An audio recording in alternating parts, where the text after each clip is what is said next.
Coming up on Marriage Today with Jimmy and Karen. Karen used to say this to me. She would say, I wish I could record the way you talk and play it back for you to listen to. And you would realize the way you raise your voice and the way you talk to me. And she would say that to me, and I would say, well, that's stupid. I don't do that. Just like that. And I mean, I really thought to myself, I don't do that.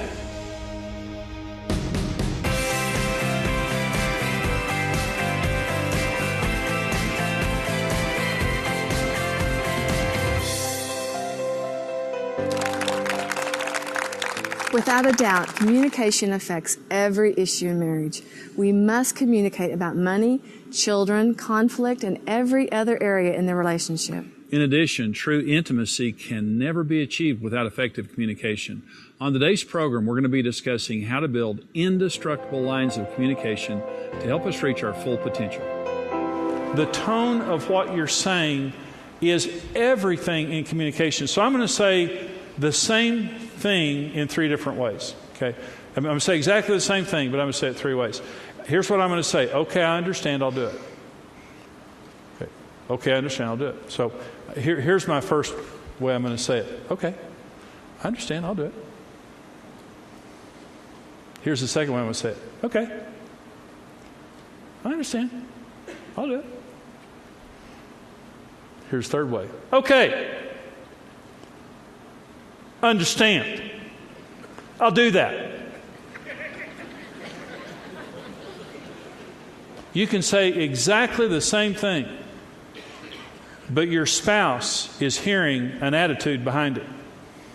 The tone of what we say is everything in communication. So we have to watch our tone. Tone communicates care, number one. Listen, if you don't care, it's game, set, and match. It is impossible to communicate at the higher levels with a person who doesn't care.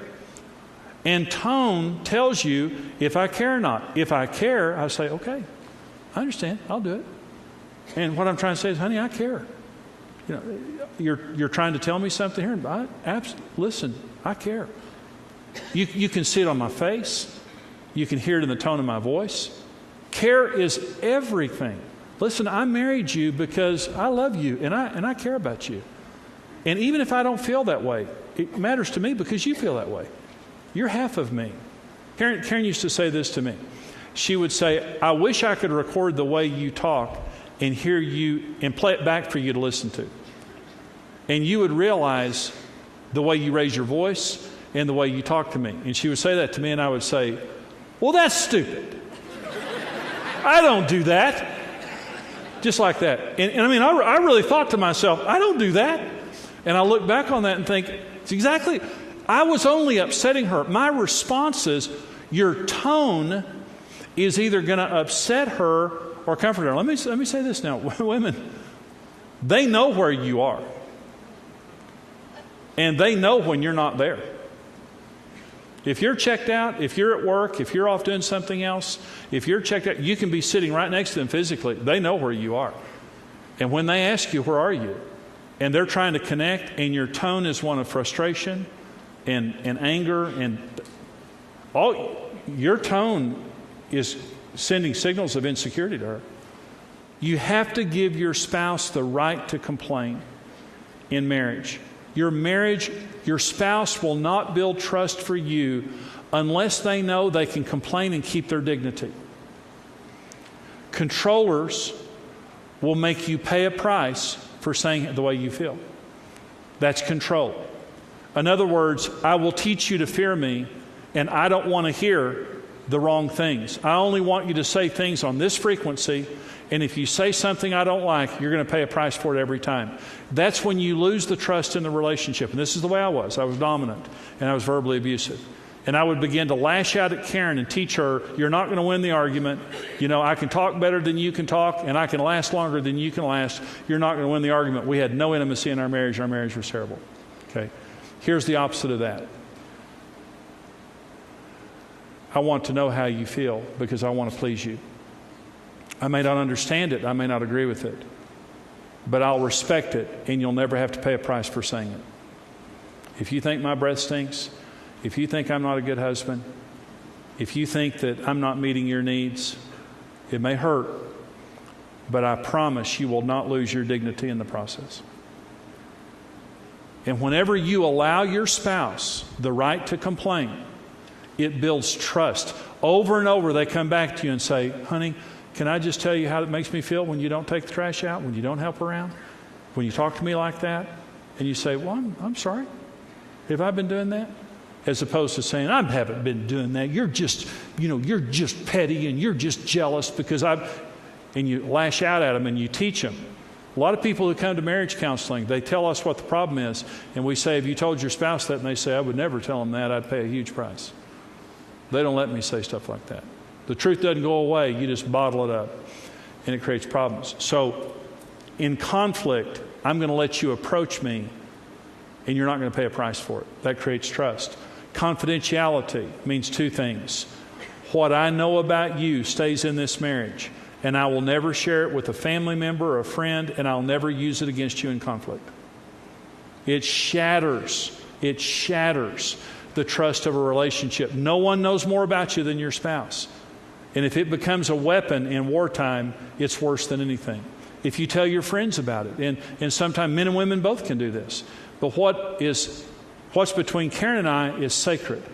And if Karen knows, in other words, we're sitting there talking and we're having intimate conversation, and all of a sudden this trust develops and the Holy of Holies opens up, and I begin to tell you about my fears, about my hurts, about my temptations, about this and this, about my failures and all these kind of things. The Holy of Holies opens up, and now we're getting into self-revelation and to intimate conversation, the two top levels of marriage. And all of a sudden, you take that information, and 3 weeks from now, you get mad at me, and you begin to talk about it among your family members and tell people, and you begin to use it against me and say, well, you told me the other day you're afraid of clowns. What kind of a manly man's, and I'm not afraid of clowns. And, and all of a sudden, all that trust that was built in order for us to be able to open our hearts and talk, here we go. I'm not opening the doors to you again. It's too hurtful for you to take what I'm saying privately and share it somewhere else. In good times or in bad, I will absolutely be confidential about the details of our relationship. So there has to be trust, and that trust is developed over time by consistent behavior. And here's another way that trust is developed, by taking responsibility when you've blown it. See, no one's perfect. But when you won't take responsibility for behavior, it just means you're not responsible. How can I trust you? You do stuff wrong, but you won't take responsibility for it, as opposed to saying, I'm sorry, that was my fault. And I said that, and it hurt you.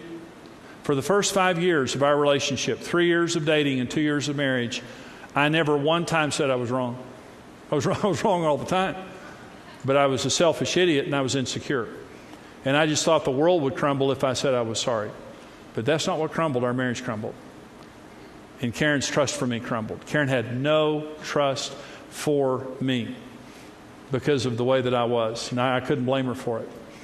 And the night that our marriage was healed, I came to Karen and I said to her, I'm sorry. I've been a jerk. And I've devastated you with my mouth.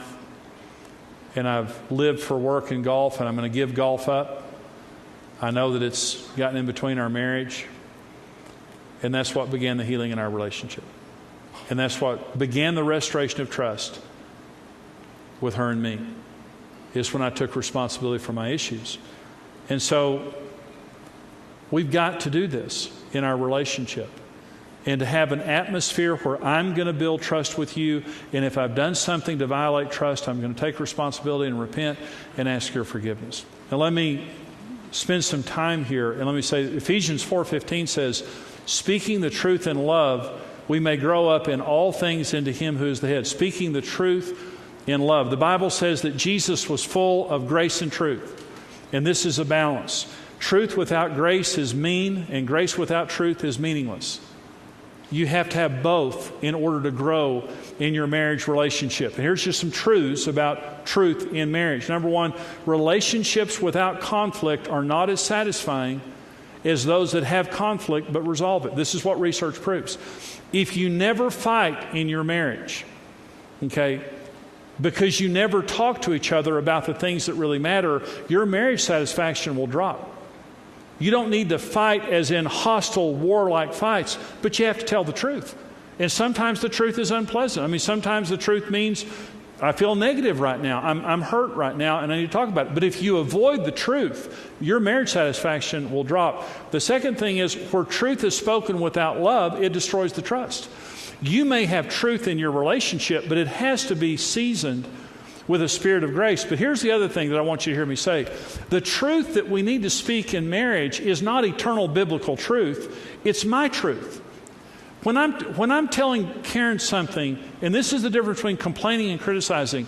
Criticizing is wrong, because criticizing points its finger and says, you know something, you said this to me yesterday and I know why you said it. You said it because you're evil. You're trying to get back at me for what I did the day before. You're so petty. Criticism is all about you. It's negative, and the judge and jury have met, and I'm giving you the verdict right now. I don't need to hear anything except a confession, and if you confess, I'll go light on you. It's just this horrible sense that I've been attacked, I've been painted with the wrong brush, there's nothing I can do about it. Complaining is completely different, because complaining has nothing to do with you, it has to do with me. You said this yesterday? I have no idea what you meant by it. You probably didn't mean anything by it at all, but it hurt my feelings. And I'm not saying that you meant to hurt my feelings.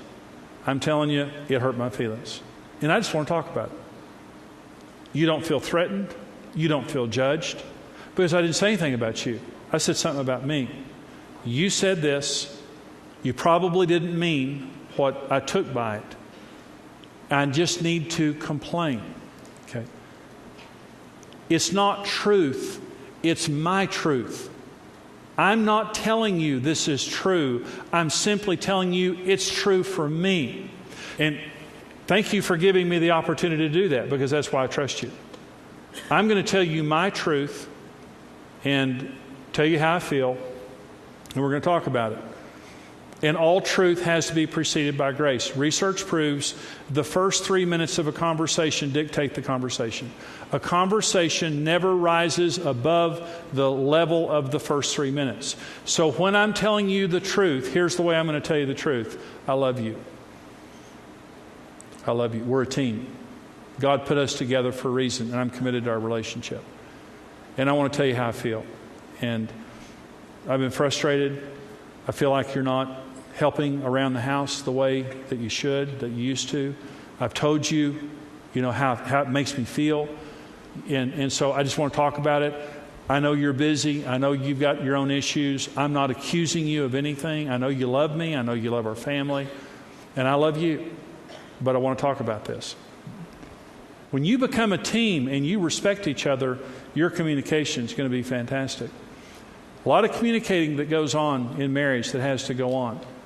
But whenever you get these things right and you respect these things, you're not going to be perfect when you walk out of here, but I can say this, you can be committed. And being committed means we're just not going to get lazy in this area. We're not going to develop bad habits, or if we have bad habits, we're not going to keep these bad habits. And my encouragement to you is don't think about your spouse, think about yourself.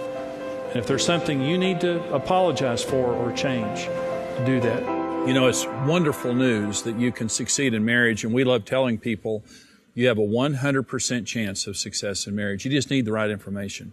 This Indestructible Marriage Seminar, you saw a part of a full seminar today on today's program. This is an 8-part seminar series talking about affair-proofing your marriage, divorce-proofing your marriage, rust-proofing your marriage, indestructible communication, indestructible love, sexual fulfillment in marriage. This is a part of the entire series called The Indestructible Marriage. We want to get this into your hands. Right now, for your gift of any amount, Marriage Day is a mission. We help people all over the world succeed in marriage and to keep their families together. For your gift of any amount to support us here at Marriage Day, we want to put into your hands the book, 7 Secrets for Successful Families, that I wrote to help people succeed in their family relationships. It really will be a blessing to you. For your gift now of $55 or more, we'll give you the book, 7 Secrets, plus the 8-part CD series, Indestructible Marriage. For your gift of $90 or more, it's the DVD series of Indestructible Marriage plus the book. We want to get these important resources into your hands. Listen, it could save your marriage. It can help you to take your marriage to another level and to overcome maybe some challenges that you have. Also, it could be that you could pass this along to someone you know who needs this kind of information. We want to get this into your hands. Here's how you can get it. Support marriage today with your best gift and receive the series, The Indestructible Marriage. We'll also include the book, 7 Secrets of Successful Families. The CD series and book are yours for a gift of $55 or more. The DVD series and book for $90 or more. The Indestructible Marriage series will show you the different kinds of love and why only one kind will last. Keys to divorce-proof and affair-proof your marriage. How to be romantic in your spouse's language, and much more. We're calling this the Indestructible Marriage Seminar because we mean it. You have a 100% chance of success in marriage when you do it God's way. And a lot of people today feel like, they don't know if they're going to succeed or not. You're going to succeed in marriage. Support marriage today with your gift of any amount and receive the book, 7 Secrets of Successful Families. Experience the Indestructible Marriage series today.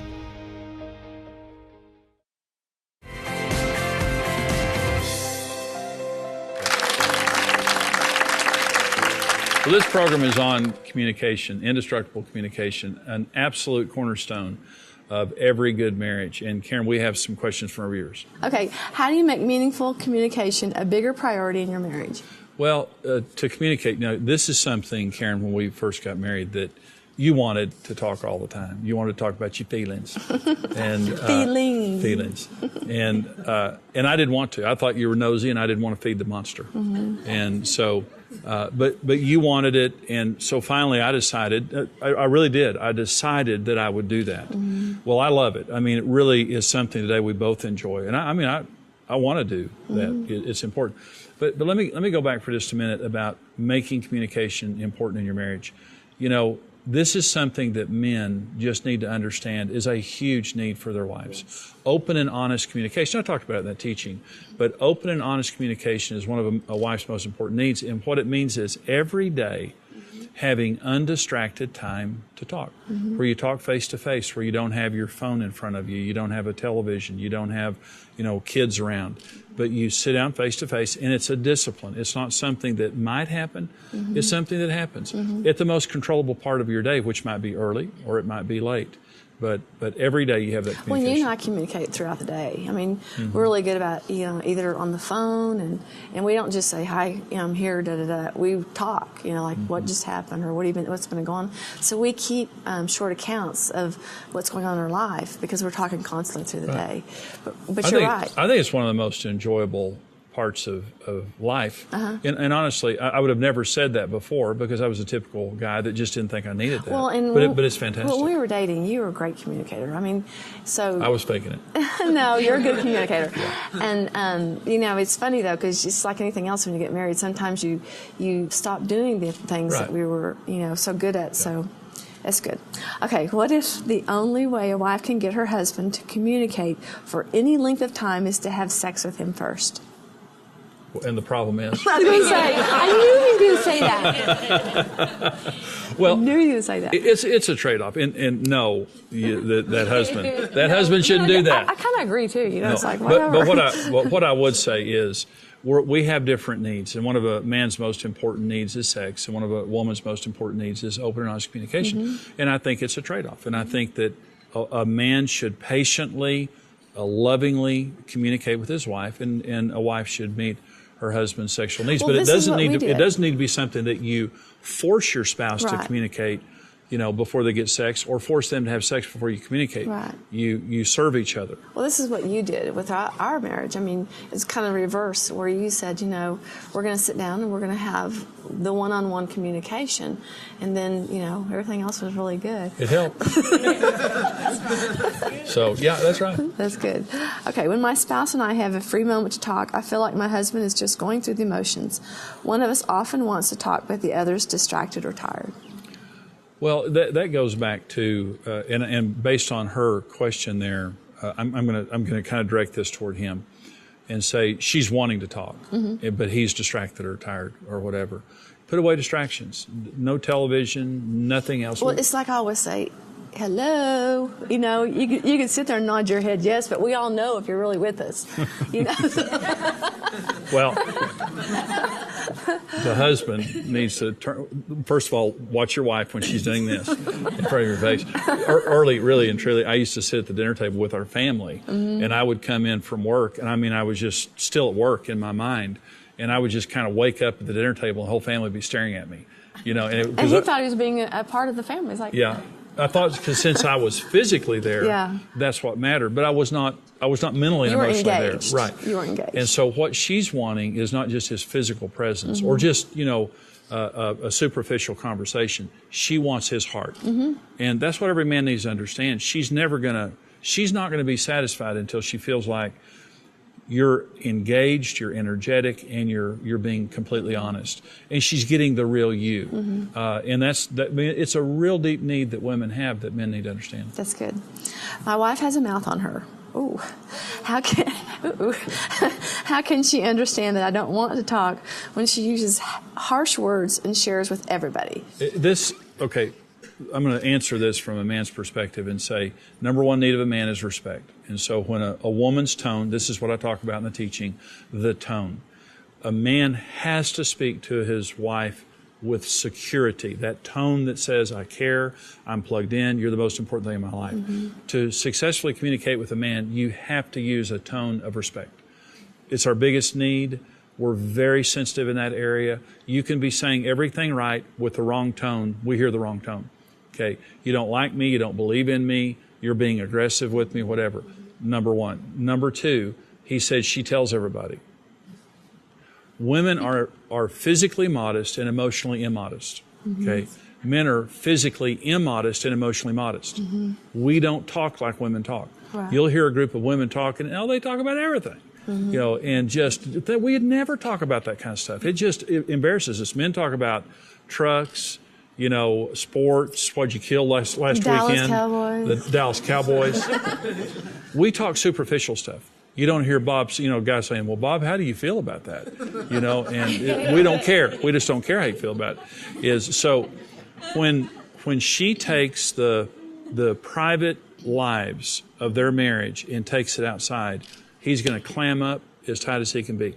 So I'm going to say, I'm sure she has a side to this story, but I'm going to say, since he asked the question, it would be very helpful for he says she has a mouth on her. Well, you know what it is too. He doesn't like to be talked to like he's the child. And what happens in those situations, the woman starts talking to him like, you know, stop. And it's like, oh my gosh. So that's right. That's exactly right. We don't want to be. We may act like children. We don't want to be treated that way. Exactly. Well, listen. Communication is very important. It's a part of a great marriage. And what we do here at Marriage Today is we help to give you and others across America and around the world the skills and tools that you need to succeed in marriage. And we can do that because of our partners who stand with us. And it's a very special group that we have of our partners, our monthly partners, Rock Solid Partners. We want you to become a Rock Solid Partner. Here's how you can do that. Marriage. Family. This is the foundation of our society. But this foundation is under attack. Across the country and across the street, marriages are crumbling. Young men and women are questioning the value and purpose of marriage, and children are suffering the heartache of divorce. But regardless of how dark, how difficult it may seem, with the right teaching, the right training, the right commitment, every marriage has a 100% chance of success. Join us by becoming a rock-solid partner today. Together, we can help shape the future of marriage around the world. For $14, $28, or $56 per month, you can get the tools you need to succeed in marriage, including online access to the Dream Marriage Library, CD and DVD lessons shipped to your door, and exclusive partner perks. Become a rock-solid partner today.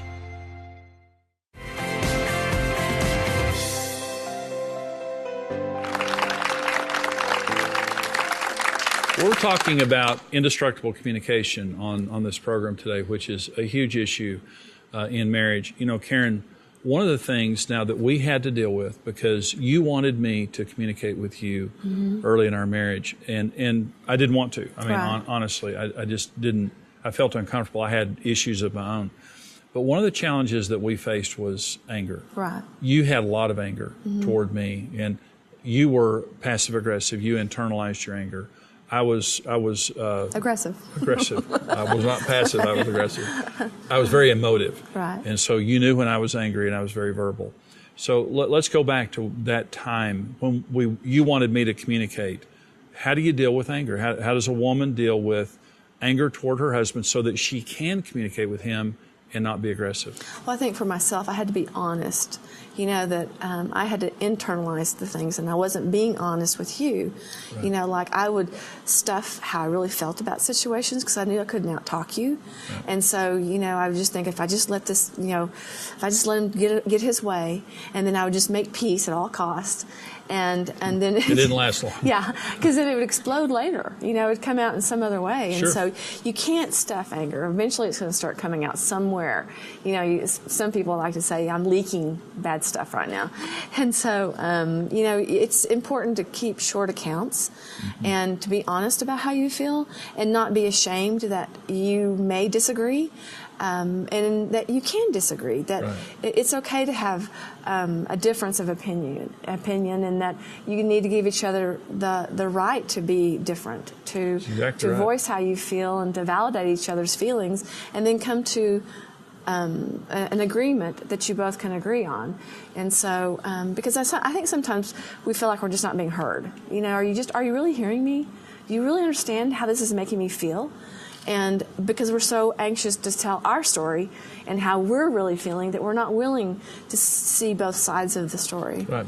You know, research has really proven that marriages are better when you have a certain level of conflict. If you never fight, it just means really you're not talking about stuff that matters. Not that you want to fight in a destructive way, but you know, sometimes there's the old question of how do you eat an elephant, and the answer is one bite at a time. You may feel as though you've got a lot of anger in your relationship. Eat it one bite at a time. Just make a decision that says we're going to talk every day. We're going to talk about things that are really happening in our relationship, and we're not going to give up. We're not going to stop until we have dealt with all the anger in our relationship. And let me tell you what happens. You'll be a master. By the time you get all those issues dealt with, you will have mastered the art of dealing with conflict and resolving those kinds of issues. I'm sorry that we're out of time, but we're going to be back again for more Marriage Today. We hope that this program today has been a blessing to you. We'll see you next time. God bless you. Goodbye.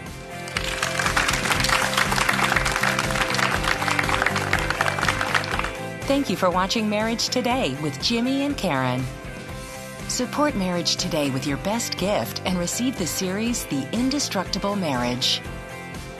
Experience release and freedom from the pain of your past with the life-changing book, When Life Hurts by Jimmy Evans. Visit whenlifehurtsbook.com. Plan a special getaway for you and your spouse by attending the Becoming One seminar with Jimmy and Karen Evans. Visit marriagetoday.com/events. And don't forget, become a rock-solid partner and receive the Dream Marriage Library. There's a rock-solid partner level to fit every need. This program is made possible by the generous support of our faithful partners.